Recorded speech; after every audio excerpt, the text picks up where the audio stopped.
আসসালামু আলাইকুম প্রিয় বন্ধুরা, আশা করি সবাই ভালো আছেন, সুস্থ আছেন। আজকে আরেকটি গ্রামের ভিডিও আপনাদের সামনে তুলে ধরার জন্য হাজির হয়েছি। আজকে আমি যে ভিডিওটা নিয়ে হাজির হয়েছি, অবশ্যই আপনারা বুঝতে পারতেছেন গ্রামের যে অপরূপ দৃশ্য, প্রাকৃতিক দৃশ্য। আর এই নদীটা দেখানোর জন্য যারা গ্রামের দৃশ্য দেখতে পছন্দ করেন তারা আমার সাথে আসেন। দুই পাশে কত ঝোপঝাড়, দেখেই আমার ভয় লাগছে। কোন সময় সাপ পোকা এসে কামড় দিয়ে যায়। তো অপরূপ একটা দৃশ্য, চোখে পড়ার মতো। এই দেখে অনেক ভালো লাগতেছে। তো নদীর পাড়টা দেখে আপনাদের অনেক ভালো লাগবে আশা করি। অপরূপ একটা দৃশ্য, নদীর পাড়ে গেলেও আপনারা অনুভব করতে পারবেন। নদীটা দেখা যায়, এই নদী মানিকগঞ্জ জেলায় অবস্থিত। এই নদীটার নাম হলো ধলেশ্বরী নদী। এই নদীটা একসময় অনেক বড় ছিল, এখন প্রায় বিলুপ্তির পথে। দেখেন কত সরু হয়ে গেছে, নদীটা অনেক বড় ছিল।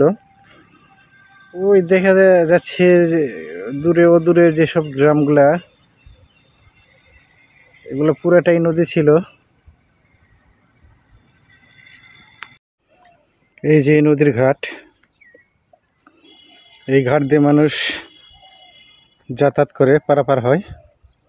ওই অদূরে গ্রাম দেখা যায়, ওই গ্রামে মানুষ এই ঘাট দিয়ে পারাপার হয়ে যায়। নতুন পানি আসছে নদীটাই, অনেক সুন্দর একটা নদী। নদী দেখে একটা কবিতার কথা মনে পড়ে গেল, ছোটবেলা পড়ছি। আমাদের ছোট নদী চলে আঁকে বাঁকে, বৈশাখ মাস তার হাঁটু জল থাকে। পার হয়ে যায় গরু, পার হয়ে গাড়ি, দুই ধার উঁচু তার, ঢালু তার পাড়ি।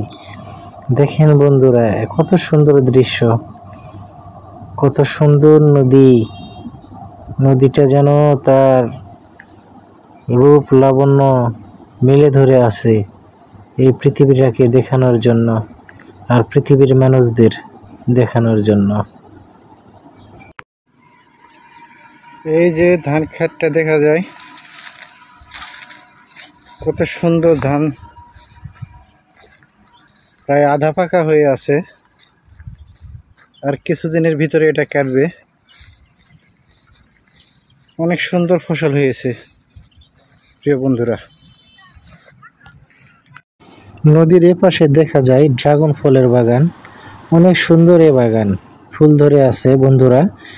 যখন ফল আসবে তখন আর একটা ভিডিও করব আপনাদের দেখানোর জন্য। দেখেন বাগানটা কত সুন্দর। এই যে বড় পুকুরটা দেখতেছেন বন্ধুরা, এটা একটা পুকুর না, এই নদীর এই পাশে রাস্তা ভেঙে একটা কুম পড়ছে। এই কুমটাই দেখা যাচ্ছে। আপনাদের দেশে এই কুমটাকে কি বলে এটা বলবেন কমেন্ট করে।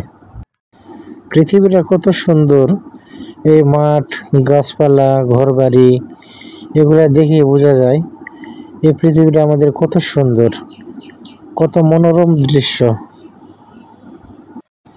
শিল্পী জনতার তুলি দিয়ে এঁকেছে এই গ্রামটা। এত মনোরম দৃশ্য দেখে প্রাণটা জুড়িয়ে গেল, নয়নটাও ভরে গেল, অনেক ভালো লাগলো। তো প্রিয় বন্ধুরা, এতক্ষণ যারা আমার ভিডিওটা কষ্ট করে দেখলেন, সকলকে অসংখ্য ধন্যবাদ জানিয়ে আজকের মতো এখানে বিদায় নিলাম। আল্লাহ হাফেজ, সবাই ভালো থাকবেন, সুস্থ থাকবেন।